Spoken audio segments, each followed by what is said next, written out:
Welcome live on this Sunday morning, man. Good morning to you guys. Post game and Rob up in the building with me. How y'all doing?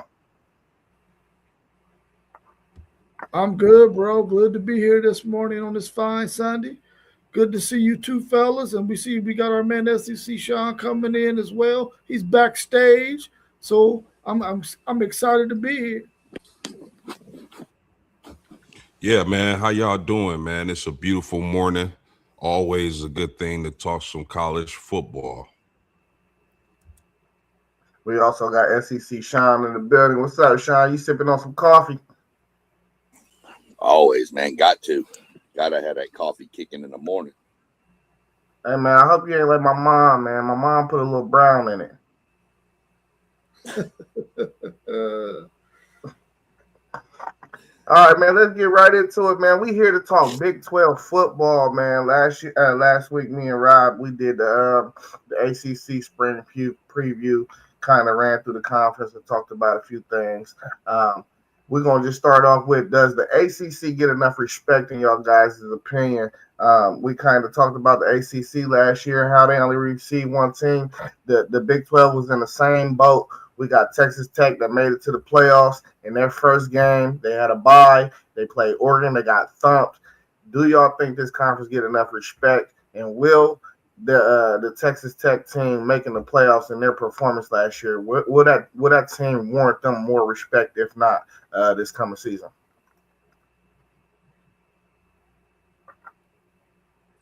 I don't. I don't think.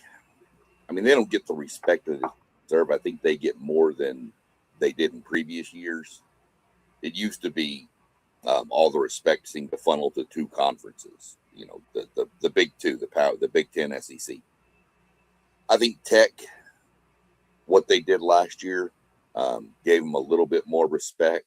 BYU had a good season last year, so um, to me, they get a little bit of respect. It's probably about where it's warranted, in my mind. yeah, I think the respect they get right now is justified. I mean, if you really look at their conference from top to bottom, they've added some teams. They got 16 now in the Big 12. It's some teams that we know will probably never be able to compete with Texas Tech money wise, um, and some of the teams that were really good for a few years, like Baylor, Iowa State, Kansas State. Those teams may never be able to compete with Texas Tech because of NIL, transfer portal, and this money. So I think the respect they get is justified. They're one of those conferences that just can't compete with the likes of the Big Ten and the SEC. Yeah, I think the respect that's given to the Big 12 is right where it needs to be until these teams start competing with other teams from the bigger conferences like the Big 10 and the SEC. I think their respect level is going to stay exactly where it's at. The problem with the Big 12 to me is that when they go out of conference and play these other teams from these elite conferences, they normally don't fare well. So until they get that together, I'm going to say they respect is right where it should be. Yeah, I think we all in agreement with them. I'm curious about we'll get to this point, but I'm curious about what it's going to look like this year, because I think the SEC kind of took not a super huge backfall, but just enough for maybe one of these other conferences um, to maybe add a team into the equation when it comes to the landscape of college football. So I don't know where it's going to come from yet. We gotta do our summer research and see what's looking like across the board. But I'm not too sure if it couldn't be the Big 12 because they had 8 teams with 8+ wins last year in the league. So um, I think their respect though is right where it need to be as well. But I do think there's a lot out there that conference could grab.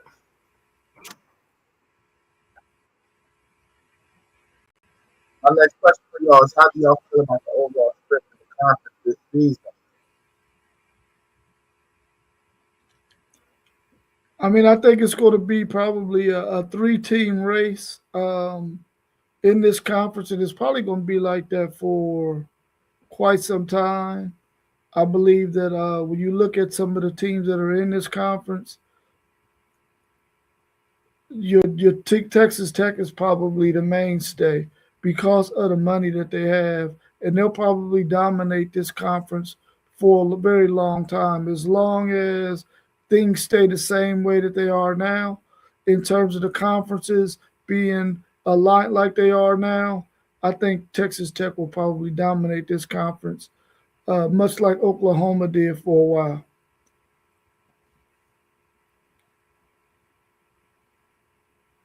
I know that. I know that last part hurt you to say. I know it did. You struggled saying that last phrase. I know for a fact you did. Um, I see this as the three teams, and I think it's, to be honest, I think it's Tech, BYU, and Houston. That Houston team's got some talent down there. One team I'm real curious to see what they do that could be an outlier here and maybe a so-called sleeper is that Kansas State team. You know, they took A&M's offensive coordinator, former second in the Heisman Trophy, Colin Klein.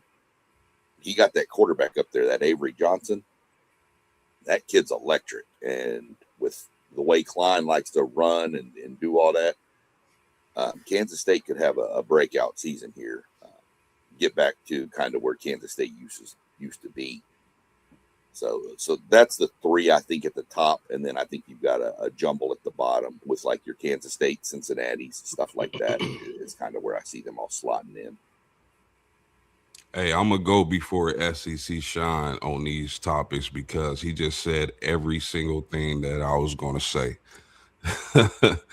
But yeah, I agree with him, man. I think it's Tech, it's BYU, and like he said, the K-State with Avery Johnson and them getting a guy who actually recruited him heavily out of high school as his coach now. So I think that mixture of the two is going to be big for K-State. I actually do like Houston this year. They got Mekhi Hughes now. They're a team that could be a sleeper in the Big 12 conference. The most interesting team to me is going to be Oklahoma State with them getting all the transfers from North Texas, getting the head coach from North Texas. I'm going to be really interested to see what kind of noise they can make in the Big 12. Of course, it's a little early, but those are the teams I'm looking at. Yeah, Rob, do you want to add to that? Because I did have two questions about who, and they already kind of touched on it. Who did we feel was one of the sleeper teams in the conference, as well as maybe your outlook on who the top three teams are in this conference? Well, my top three teams are Texas Tech, BYU, and TCU. I really love TCU's coach as well. I think they might be able. And they finished the season strong last year. I know they lose Hoover, but I think they're gonna be really really good again in this conference at least. I would have picked Arizona, but Arizona's schedule is really, really brutal in that conference. They play probably all of the top five teams that we probably would name as our top three teams. Arizona play all of those teams, so they're going to have it tough. Even though they have a really good team too, I think in this conference. But those three teams are the three that I would pick. I'm going Texas Tech, BYU, and TCU.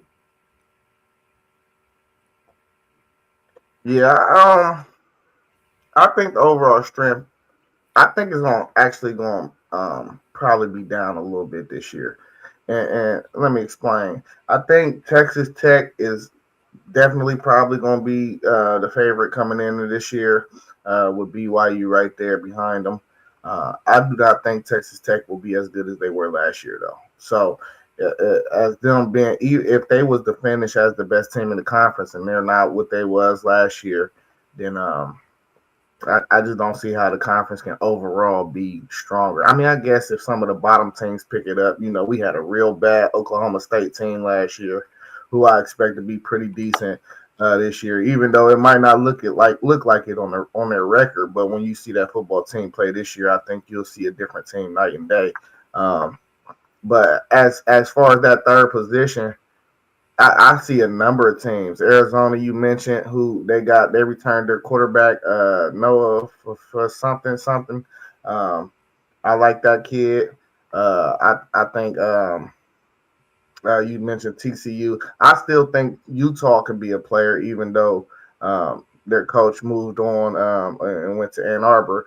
I think when you play a team like that, it's hard to win in their stadium. So I think a team like that can keep on being relevant in that conference. Um, yeah, that third spot is up for grabs. I really couldn't even put my finger on just one specific team right now. But I definitely think we are not going to see no change in the Big 12 when it comes to Texas Tech and BYU right now. I think those are two staples right now within that conference. Hey, do you guys feel like the Big 12 suffers from coaching or recruiting? Or is it both?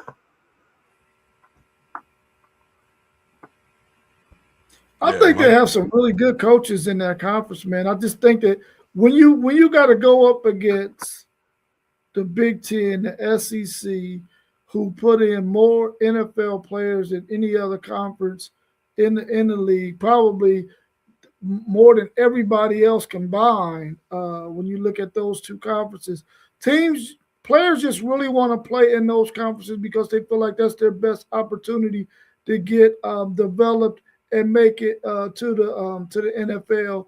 And then when you couple that against, you got to play against the like of some teams that's in the ACC.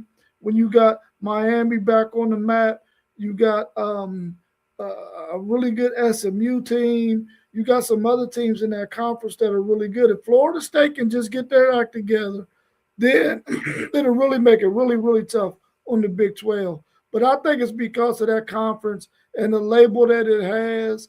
It's probably recruiting because I think they have some phenomenal coaches. yeah, it might be that they're at a disadvantage as far as recruiting. I think Oklahoma and Texas leaving the Big 12 really did damage to that conference. Those were the two biggest brands, and they leave off to different conferences. But I think they got solid coaching. I actually think they got solid recruits, but if anything lags compared to the other conferences, I gotta say recruiting and probably NIL money. I think that programs like Texas Tech, BYU, maybe Baylor, because they're in the state of Texas, have a lot of money to play with. But it's hard to say which one of those is the main factor. It might be just a mixture of all of those things. Yeah, I mean, they have some decent coaches. Um, I don't think they have the coaches on the level of the SEC and Big Ten, but they have some good ones. Joey McGuire out of Texas Tech for sure is phenomenal. Known that guy for years and years. That's the one school that can recruit probably with the powers of the Big Ten and the SEC because they have the money to recruit with them. So plus they're in a hotbed of recruiting. They're out there, and in Texas, and yeah, it's West Texas, but they get a lot of those West Texas kids that other people kind of sleep on. But I'd still say recruiting is the biggest gap between everything. Teams like Cincinnati, no offense to Cincinnati Bearcat fans, but they kind of get what Ohio State doesn't want. in the state of Ohio, kind of like the rest of the colleges up here. So, to me, it's recruiting is the biggest gap between the schools, between the conferences. Yeah, when I take a look and I kind of go backwards, I think it's both. I like Satak. I don't think they got flashy hires or flashy guys in place in the Big 12. I'm not saying they can't coach, but if you feel like the Big Ten or SEC, Sean, got better coaching, then that means you ain't got better coaches. So you're clearly a step behind, and recruiting as well. Yeah, recruiting is definitely a step back. Like you said, Cincinnati. Cincinnati, they don't even get kids in Ohio for real. They don't get too many kids from out of Ohio, and I always found that kind of crazy. Them kids that don't get Ohio State offers, that be waiting for Ohio State offers, they typically go to Kentucky, the Michigan States of the world, the Illinois, just some of the lower level Big Ten schools because they want to play against the Big Ten talent, or the SEC talent. They don't even typically go to Cincinnati. They don't want to play in the Big 12. And I think that hurts probably across the board, all those schools with recruits across the country. But I do want to tap into this comment that Anthony said and get y'all's thoughts on this. He said, I was seeing a report by Brent McMurphy saying you're marked if the SEC or Big Ten doesn't want teams like Miami, Clemson, or FSU. That's the next target for expansion. So, do y'all see the Big 12? Big 12 got a lot of teams, and do y'all see the Big 12 expanding? I don't. Not right now. I think they would love to expand. That's the only way they're going to survive. My bad, SEC show. No, you're good. We kind of both jumped on that. I think they want to expand to survive, but I don't think they're going to do it right now. I think Clemson and the teams that were mentioned are going to wait to see if they can get a Big Ten or SEC offer first. Plus, there's a whole bunch of litigation involved with that because of the media deal with the ACC and all that not expiring until 2031 or something. I mean, you're talking millions and millions and millions in buyouts that some of these schools just don't want to have to pay. So we're going to see, but how that plays out. But I don't see them expanding anytime soon. But I see it's on their radar. Yeah, I think the ideal thing for the Big 12 to do is to get a blue blood back in the conference. And I don't see that happening anytime soon. I think they will expand. As of right now, probably not. Sometime down the line. But I think the Big 12 needs to do everything they can to get a blue blood back in the conference. Outside of that, I mean, they can expand all they want, but what team is really going to help that conference to compete with the other big conferences?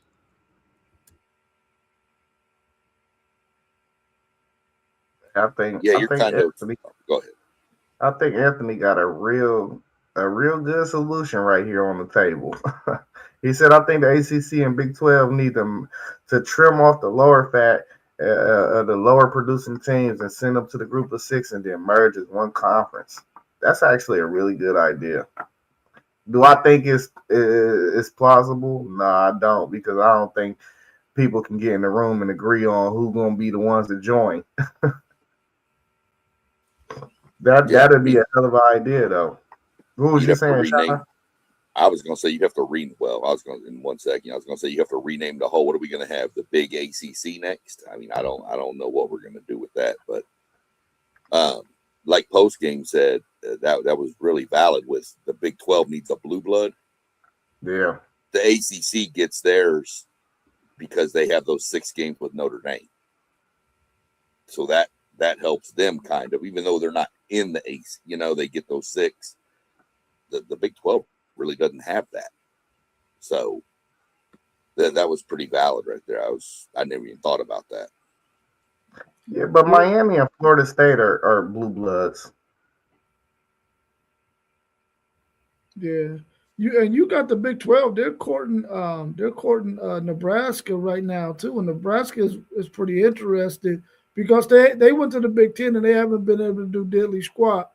And their last maybe 10 years uh in the Big 12, they weren't as competitive either. I mean, they had that really good team when they had Dominic Sue, but they weren't able to get past the Oklahomas and Texas of the world during that time. So they probably want to go find a better situation for them, being that they're in an area where they don't get a whole lot of recruits. They got probably the most amazing fans in all of college football, but they need to get that thing corrected over there. And I think their best chance is to go to the Big 12, somewhere where they can compete, get back to playing teams that they were in that demographic that they like, because they can't survive in the Big 10, in my opinion. But I would like to see Nebraska go back to the Big 12. Yeah, you know a lot of people like Nebraska this year. We gonna see though, Rob. They ain't did Billy squat though. Go ahead, take them. uh, where we at? Oh, okay. So listen, do y'all think the Big 12 suffers or is less beneficial in the NIL era because of NIL and name, image, and likeness? I mean, it's. I think they have the. It's like the bargain bin because the bigger recruits who are getting the big bags aren't going to the Big 12 normally. So I think they have the bargain bin. You dig? I mean, we look at a guy like DJ Lagway. Uh, I think the only reason they got him is because he's from Texas. He suffered a lot of injuries at Florida. He probably want to be closer to home. So if he bounces back, that's going to be a really good look for the Big 12. But I gotta say, I I, I don't think they have a problem paying players. I think it's the players that are available for them to get. Those players really a lot of the elite players out of high school aren't really looking at the Big 12 first. I think their best bet is the transfer portal, and it doesn't seem to be a problem getting the players they can get out of the transfer portal. So that's my take on it.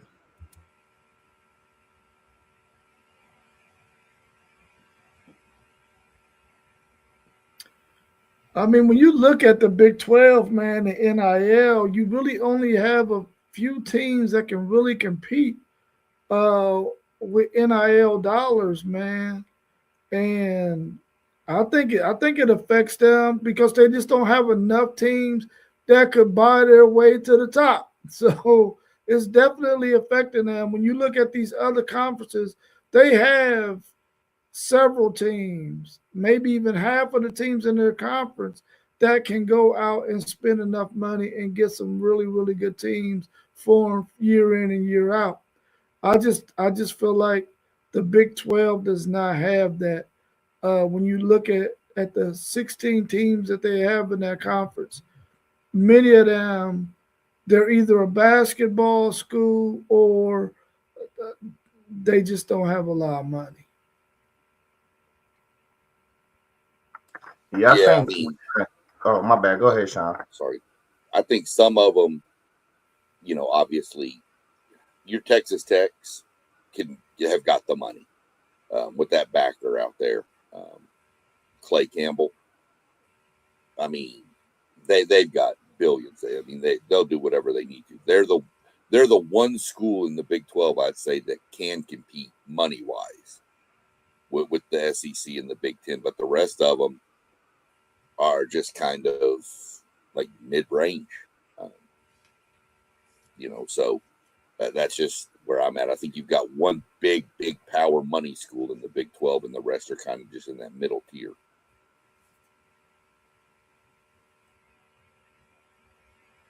Yeah, I listen. I definitely think the Big Ten got the most money out of like is an average per school.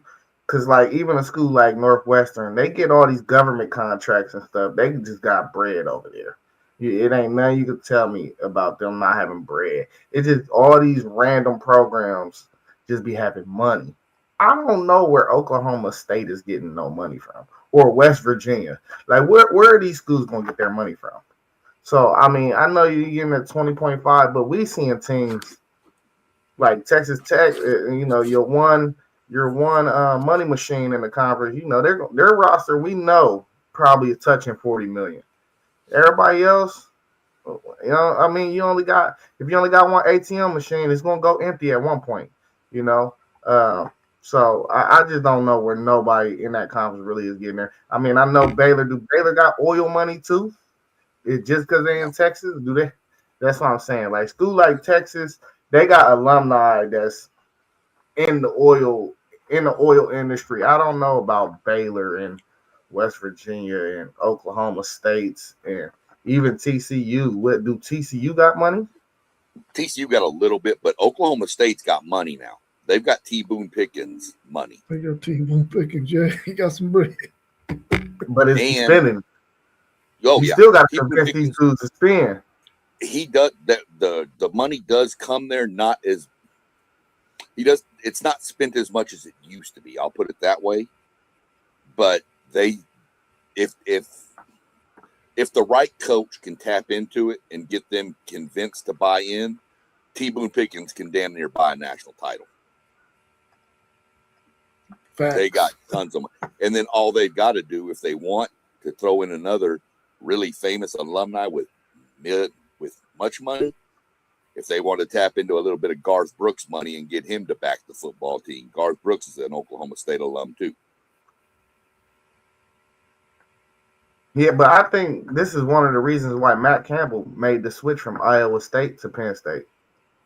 I think it was strictly based on what type of money he could get for his roster. He And knew that's he could quite get possible. better players because he had more money. Right, of course. But if this coach can come in to Oklahoma State and get them back to prominence, the money is there for them to build on it.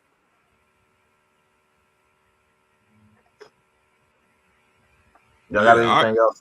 Oh, go ahead, Post. I agree. Oklahoma, listen, SEC Sean is absolutely right about OK State. Sometimes because I compare it to Notre Dame.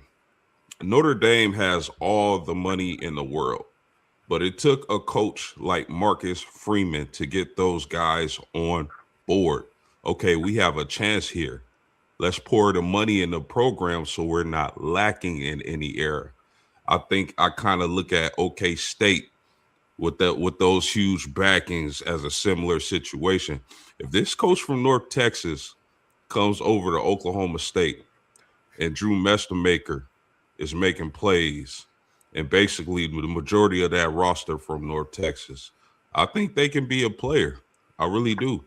As far as NIL money and them getting the backing from their boosters, their donors, I think that could be a similar situation. I forgot Eric Morris went over there. Yeah, yeah, they a sleeper. Mm-hmm. Let me tap in with Anthony. Um, he said, "I'm going to use my Hurricanes as a perfect example, Sean. The SEC teams like Georgia and Bama are accusing Miami. The only where they're getting these high school and high end recruiters to pay them. I think he's saying Miami. Man, Miami been listen, Anthony. Hold on, we ain't gonna do that. Y'all offer Jeremiah Smith $10 million, bro. Like we not gonna do that. Y'all offered him 10 million, and y'all we in a every player we recruit. Y'all do that. Every player we recruit, like DJ Jacobs right now. He everybody knew his favorite was Ohio State. Y'all swooped into his recruitment, and now y'all offering him a big bag because y'all know we're not gonna pay him that. Y'all do that all the time. We know y'all got them resources though. Do you find hilarious and hypocritical that Georgia and Bama are accusing Miami of paying players when before name, image, and likeness happened, they were basically paying players? Yeah, we knew Nope. we knew Saban was doing it. Everybody in the group chat, Rob, Poe, they accused Ohio State of doing the same thing. That's all right. I straight up responded to it and said, no, I find it, let them, that's why my Aggies are just keeping their mouth shut. Same with the Longhorns. They're keeping their mouth shut too. We know better. Exactly. We can do a whole show on paying players from the Southwest Conference days. Come on now. Of course. I mean, that's the name of the game, man. You want to get the best players in the country on your university. I don't care who was playing. I mean, you was playing the game that everybody else was playing. That's right. Go watch the Pony Excess on ESPN's 30 for 30 if you ain't seen it. Go watch that, and that'll tell you what you need to know. Hey, he talking about that paying before NIL though, paying. Yeah, That's what I'm all saying. over the country. Everybody was doing that. Everybody who was winning championships, they was paying players. The ones who were able to keep a hush hush probably was able to keep a hush hush because they had a whole lot more money to give. But all of them was doing it. And so Georgia and Alabama, yeah, they were being hypocritical, talking that mess. Just keep your mouth shut. Like Texas is keeping their mouth shut. Like Texas A&M is keeping their mouth shut. And like Ohio State is keeping their mouth shut. Absolutely, man, fellas. We follow the letter of the law. Yeah. That's the name of the game, man. You got to pay to play. I'm sure somebody was told, what is it, Sunday morning? I'm sure somebody was told that last night. I mean, that's just the name of the game. You got to pay to play. That's it. I mean, these, you look around at these spring games and you see all these high-end recruits there. Those aren't really official visits. So, but I promise you, they're getting food, they're getting money, they're getting whatever they want while they're on that spring game tour. Oh yeah, I heard recruits are charging $5,000 to come take visits now. Yeah, they getting paid just to visit now. Yeah, just to visit. Wouldn't surprise me. Yeah, that wouldn't surprise me at all. That's getting a little out of hand, but it is what it is. He said the Hurricanes are another example. It took Mario coming in to finally get the administration and the big donuts of the school to support the team financially. Level Up Sports 10 is in the comments. Hey, and we thank everybody that's in here and watching the stream. Please like, comment, and subscribe. It don't cost you a thing. Level Up, good morning. He said NIL been going on since Uncle was hooping at the Stone and before. He just made you feel old, didn't he? Hey man, I'm accepting the fact that I'm about to be 57. Man, hey, you look real good, bruh. I ain't gonna lie to you. You don't look that.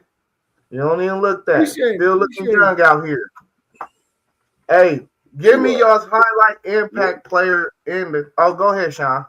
I was gonna give a plug real quick. First off, we glad Anthony's in the comments and has been here in the past few streams. Like to see that. Secondly, any college coaches out there, if you're looking for somebody to fill a visit slot, I only charge $500 per visit.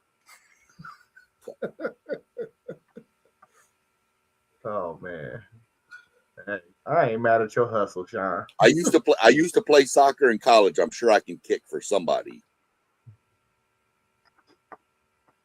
Let me get y'all's highlight impact player in the conference. I don't care who they play for. Who do y'all think is going to have a monster year and they're going to be a difference maker?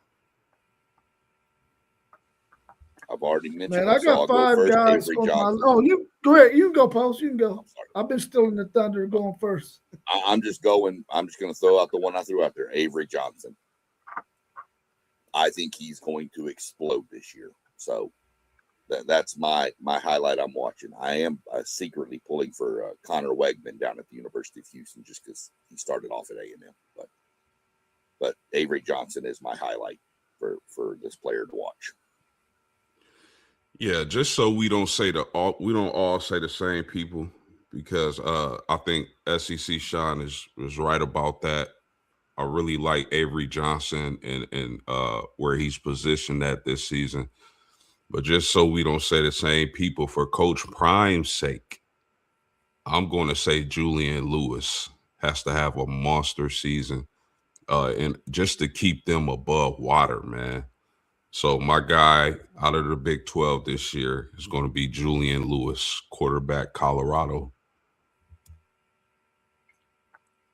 Yeah, I got 5 guys on my list, but I'm only gonna go with one because I really believe he needs to have the season of his life, man, in order to live up to what his hype was coming out of high school.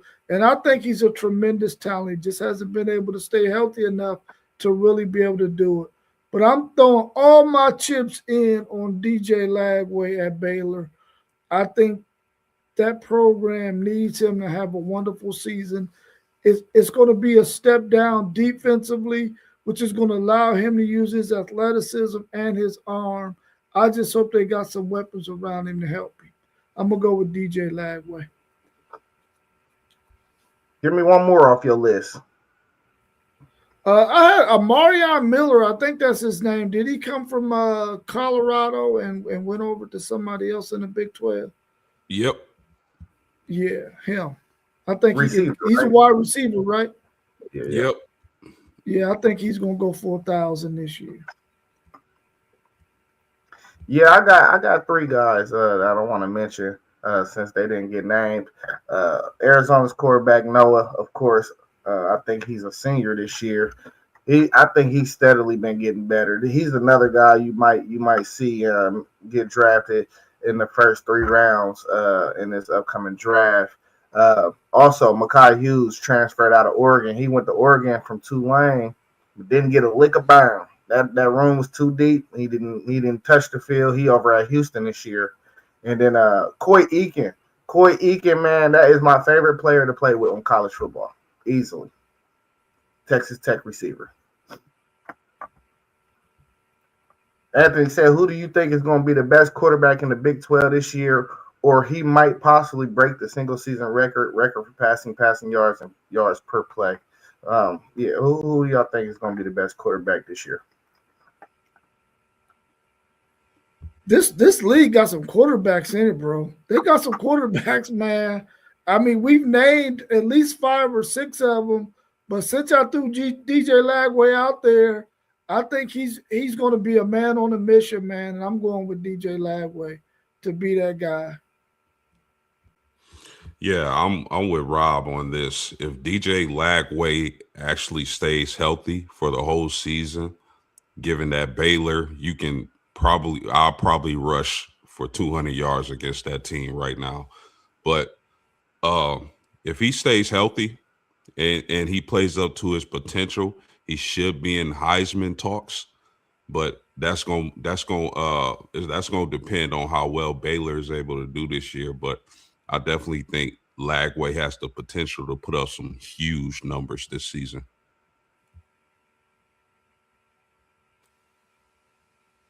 Yeah, I'm going a little different here. I've already mentioned Avery Johnson, but just to kind of throw it out there, the one who's going to break all the records, Drew Mestamaker from Oklahoma State. We know what that offense did.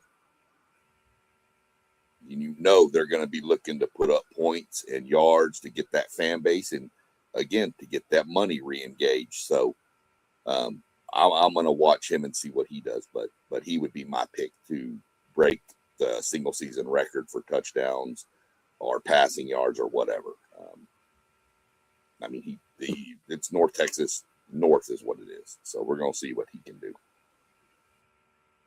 Yeah, I don't know about breaking records, but my top quarterback, I'm going with Bear Backermeyer. I think he can build on his outstanding freshman year and really turn BYU up this year. So I'm gonna go with Bear out of BYU. All right, let's kind of pivot. Let me ask you a question real quick. Is that running back at BYU? Did he get another year? Yeah. L.J. Martin, He was I the believe. junior last year. Martin. Yeah, that was another Yeah, he back. former A&M commit. So I couldn't remember if he was coming back or not. That kid's dynamic.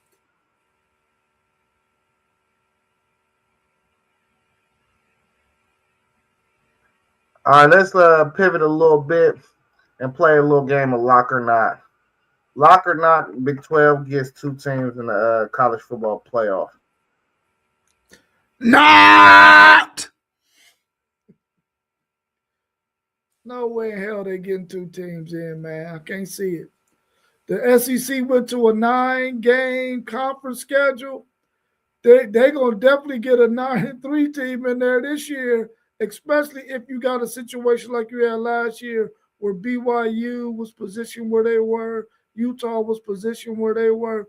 They will take a 9-3 SEC team with a 9-game conference schedule plus another Power 4 school game over anybody in the Big 12 that goes with 1 or 2 losses. That doesn't be the eventual champion.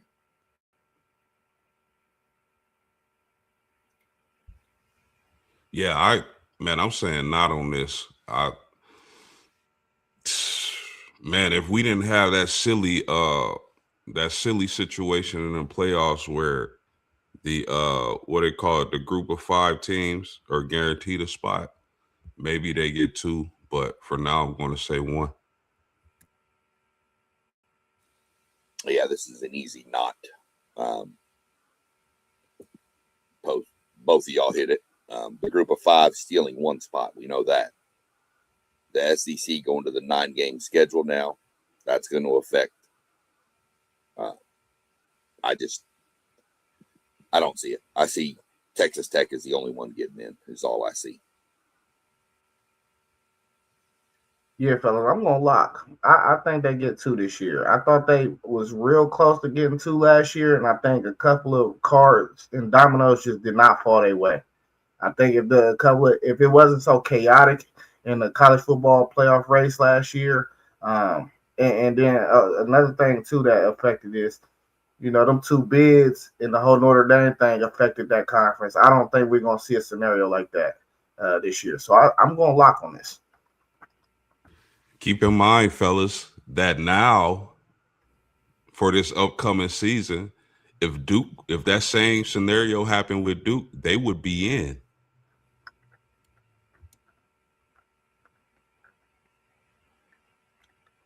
Lock or not, Texas Tech wins the Big 12 again. I'll Lock. lock it. I already said I lock. I don't think anybody in the Big 12 can compete with Texas Tech right now. Well, My if goodness. Sorsby gets hurt, then maybe they won't win it. But, outside of that, they're going to have to suffer a rash of injuries for somebody to dethrone them this year. Man, it's tough to say this early, but man, I'm gonna say, damn. Right now, I'm gonna say lock. Yeah, I'm locking. I think they spent probably 75% more on their roster than the next highest team. Lock or not, will we see a first round QB out of the Big 12 in the NFL draft out of this conference this season? That's gonna depend on Lagway. I think because I don't think Avery Johnson is eligible this year. I think this is only a sophomore year. Messermaker. No, he eligible. I think he was back up to Will Howard 2 years ago, if Got I'm not you. mistaken. I could see Lagway if Avery Johnson has the type of season that I think he can have. I think he'll be in that discussion. I think if Lagway stays healthy and plays up to his potential, he'll be in that discussion. But that's really tough because that next year's crop of first round quarterbacks is going to be plentiful.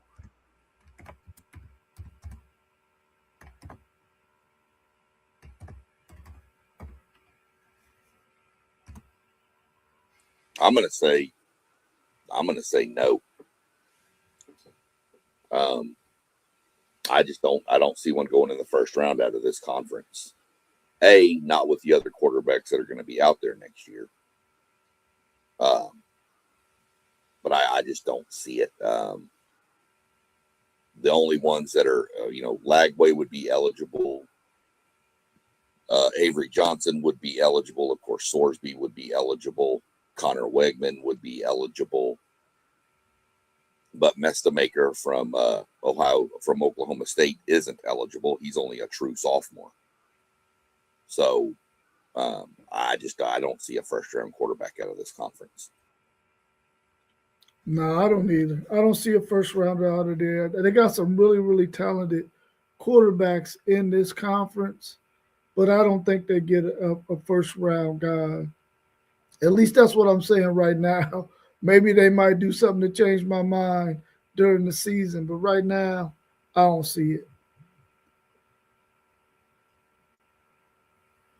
Yeah, I'm going not. I think the best quarterback as a prospect wise is Noah Fafita, and he's small. So I don't see it. I got to see it from Lagway. We know Lagway. He got uber talent.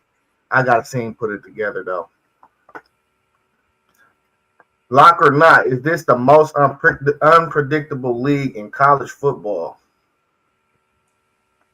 I say not. I think it's pretty easy to predict this league. I mean, kind of know who the top 4 or 5 teams are, and the rest are just kind of screwing around down at the bottom. So to me, now this is not mostly unpredictable league. Yeah, before Texas Tech robbed Fort Knox or whatever they used to have to go that. I would have said yeah, because 2 years ago we seen this conference have 4 or 5 teams vying for a chance to play in the conference championship game.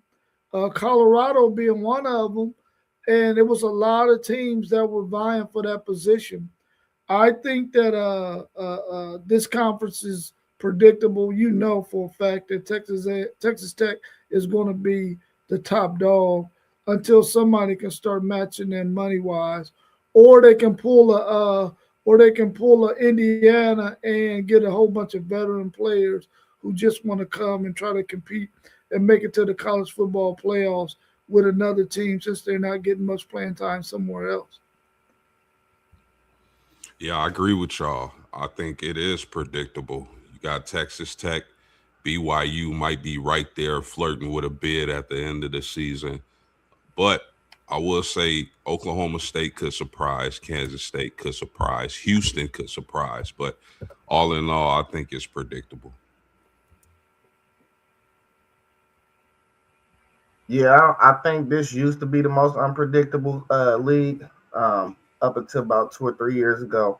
Um, Whoever was voted to win the conference at the conference meetings that the pre meetings that all the teams and players go to right before the season in the Big 12, that team has not won the league. It was like for like 10 years in a row. So it was like whoever they thought was going to win never was the one that actually won the league. But now I think this NIL money is starting to really funnel down to who got it. And I think those teams are prevailing. All right, let me ask you guys this one question real quick. Do y'all think the Rich Rodriguez offense, the old, you think about the old Rich Rodriguez offenses, do y'all think he can get his offense to work in the Big 12 this season?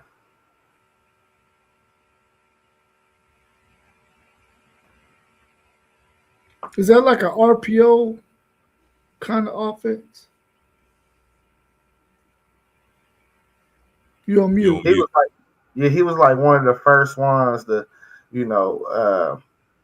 start doing like the RPO, the misdirection sweeps, just all that high pace QB options and all that. He was one of the first ones that like really bring that to college football. I mean, it's one of those offenses that he's probably gonna have to add a little bit more to it a little bit more eye candy, a little bit more motion and stuff like that. But yeah, I definitely believe it can work in the Big 12. They don't have quite the athletes that you see in the Big 10, the SEC, and at those three Florida schools, those two Florida schools. But I think for sure it can work in the Big 12. I want Smaller to linemen, defensive linemen as well. Shoot, yeah, it could work. I want to say it can work because he's at West V, right? I'm pretty Yeah, if it sure. was. Mhm. I'm pretty sure Parlay Poe was on here. He would tell you it wouldn't work. It damn sure didn't work in the Big Ten, but um, I think it can. I think he needs specific types of athletes to get the job done in that type of offense. So we'll see. I think it can, but it remains to be seen. I mean, I think it can work, but I think too many teams are doing it now, so it's been seen. I think it worked better when he first started doing it, obviously, because nobody knew how to defend it. I think teams know how to defend it now. So, can it work? Yeah, I mean, I'm sure it can, but I agree. I think the Big 12 is the conference. It would work in better than any other conference, but I still think too many teams know how to game plan for it now. So I'm not sure that offense is as dynamic as it used to be. Yeah, I remember them Tavon Austin days, man, when he first deployed that offense, man. Tavon Austin might be the greatest college football player I ever seen. Well, maybe Reggie Bush. It's between Tavon Austin, Reggie Bush, and Vince Young as the greatest college football players I ever seen. Hey, listen, that's all the questions I had, man. Hey, what did y'all have a spring game yesterday, Sean? Yep, Yeah, we what did. happened? Tell us what happened in y'all spring game yesterday. What did you see? Um, it was a little weird because they had to speed up the second half of it. It was supposed to be run like a regular game, 15-minute quarters, 4 of them. But rain started moving in, so they just went to a full running clock. So the second half of it was kind of just whatever. Defense looked good. Isaiah Horton looked really good.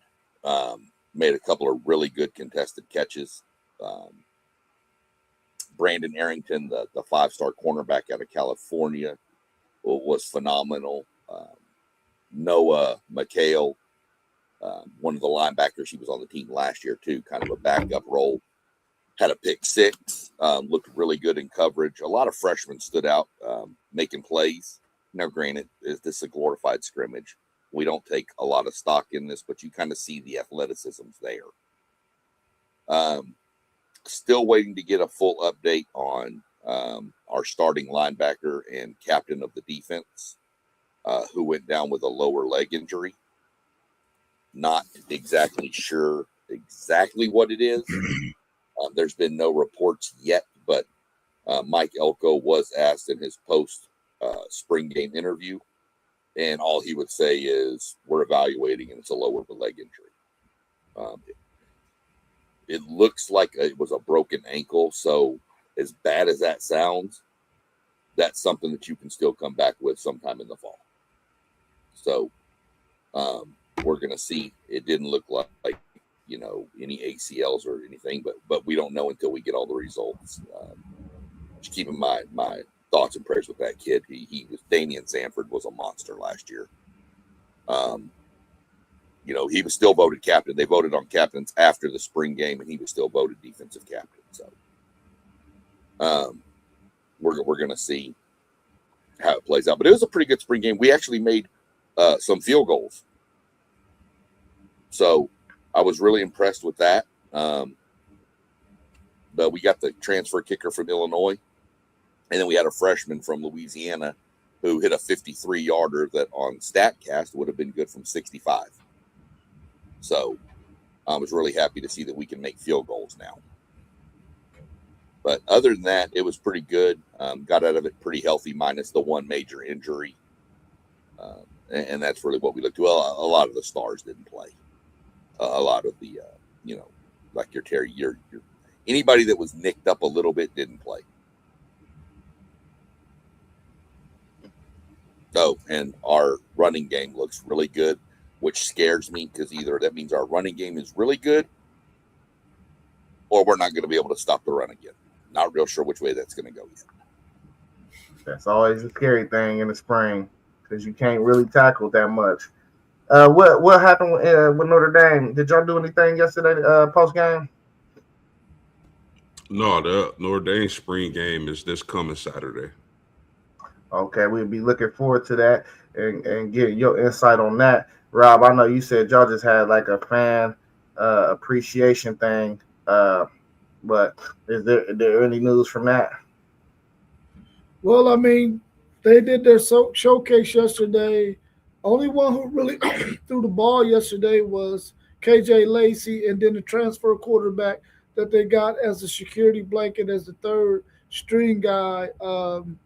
But they did get some really good production out of their backup wide receivers because um, Cam Coleman, Ryan Wingo, or Emmett Mosley, the three projected starters, none of them really participated yesterday. But their backup guys, Dylan McCutcheon, Sterling Burkhalter, and Jermaine Bishop, all played really, really well yesterday. The two running backs that they got in the portal, they didn't really participate yesterday. But the true freshman Derek Cooper is looks like he might solidify himself as Texas third running back over James Simon, who's been in the program for 2 years, and Michael Terry, who's been in the program for going on his second year. He might end up becoming the Texas short yardage back, true freshman Derek Cooper. The line played really, really well. They played a lot of young guys trying to get them up to speed.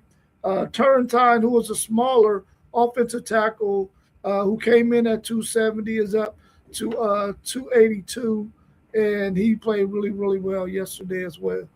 Just some small things because they really didn't do a whole lot. They did a bunch of situational stuff, goal line, 2 minute drill, that kind of stuff.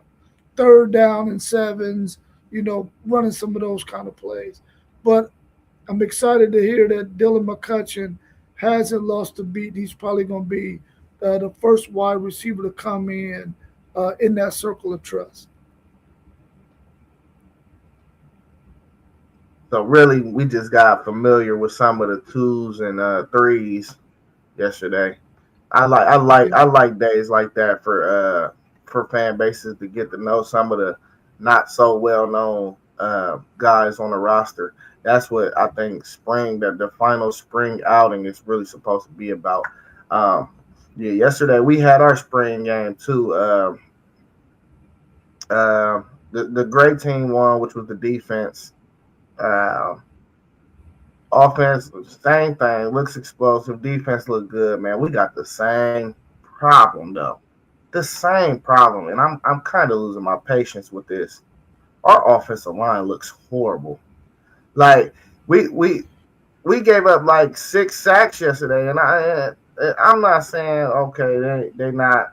I know we missing two starters, um, but I don't know, man. It just I didn't like what I seen out of the offensive line. Now I do like what Arthur Smith was out there doing, as far as the what the offense is going to look like. We seen a lot of play action. We seen a lot of pushing the ball down the field.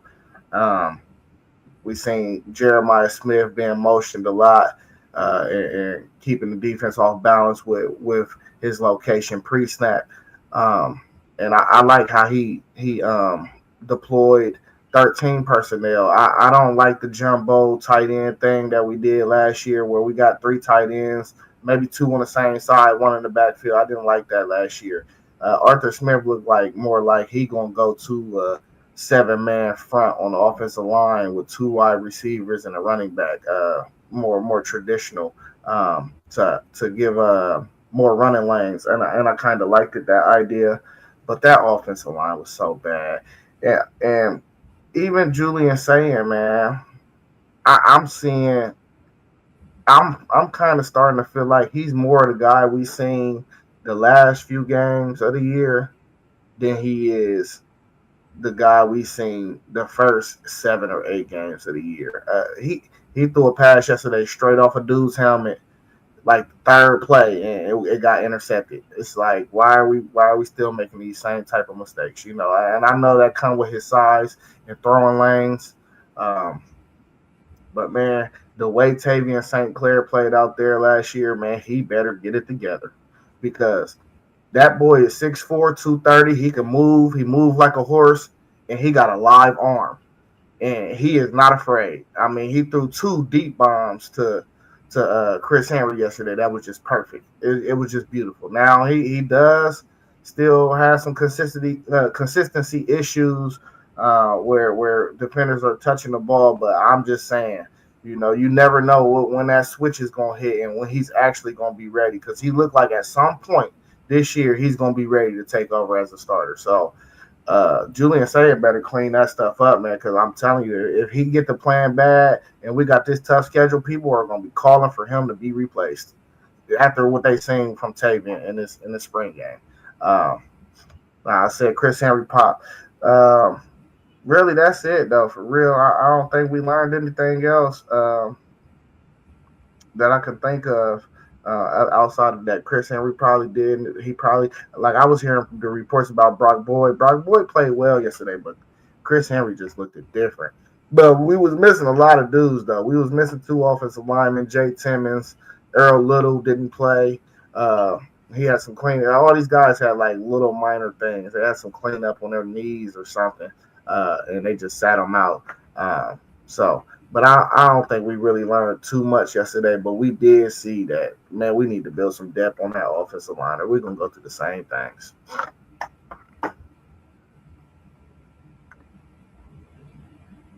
There's a couple All right, questions in the chat. I don't know if you want to entertain them or not.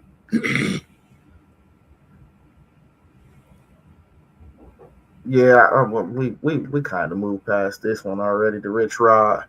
I'll tap into this comment. Coming out of Miami spring game, actually, they're saying they believe another freshman and receiver can make the same impact as Malachi Tony did last year with Samarian Wingo. I'm gonna keep my ear out for Samarian for sure. And Anthony also said, but realistically, I don't think he's going to get playing time because we have Cooper Barkate as our X receiver and Joshua Moore as our Z. Yeah, man. I can't wait till y'all play Notre Dame, Anthony. Because all that smack you talking like my boy Post Game ain't on the podcast. Yeah, you're gonna have to show up. You know what I mean? You're gonna have to show up. But yeah, I ain't got nothing else, man. Y'all got anything y'all want to add? Hey, all the channels are at the bottom, scrolling down there. Please like, comment, and subscribe. You can also find us on Patreon at WTP Sports Dudes 2026. You can also get on our website, WTPSportsDudes.com, and you can put some questions in there throughout the week, man. We'll make sure they get onto the pods. Y'all got anything else to say, homies? Donnell, I don't think Indiana's going to repeat. I don't think they're going to be as good as Ohio State, Oregon, or Michigan. Maybe not even USC. So I don't think they're going to repeat. Donnell, the only reason why I answer that question is because we got the Big Ten spring preview in 2 weeks from today. Next week we doing SEC. Yes, sir. Yeah, if nobody got anything, I've missed a couple of Sundays, so I'm gonna throw story time at the end here on this one. If y'all ain't got nothing else to talk about, we'll end it Go with ahead. a good little quick funny story. Buddy of mine was walking around down on the beach and tripped over this lamp, so he rubbed it, and sure enough, a genie popped out, and the genie said, "I'm gonna grant you 3 wishes, and today is your anniversary, I know, so I'm gonna grant your wife double whatever you wish for." He said, "Okay, cool." He said, "Genie, I want $10 million. He said, "Done. Your wife got 20.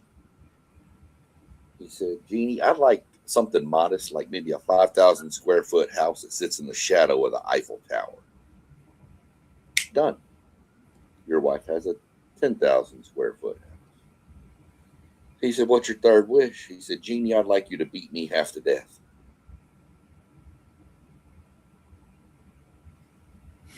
Oh, that ain't cool. That ain't cool, SEC Sean. Man, I ain't really get to hear all of it. I was sneezing. It's just a joke. You have to go back and watch the replay.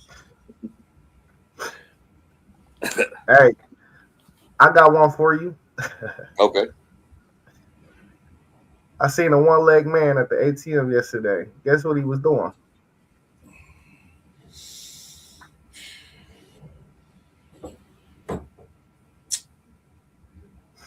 I don't know. He was checking his balance. Oh, Jesus. All right. You want another quick one? You want another quick one? Go ahead. Oh man, that was a good one. Man, this dude died. He was a world-renowned engineer. Went up to heaven. St. Peter said, "You ain't on the list, brother. You got to go. You got to go down south to hell." He said, "Can't. I've lived my life. You ain't on the list. You got to go." So he goes to hell. He's down there a couple of weeks, gets in good with the devil. Says, "You know what? You know how engineers are." He's like, "I can make some adjustments down here." He goes to work tinkering, and all of a sudden he got it 68 degrees in hell. Perfect.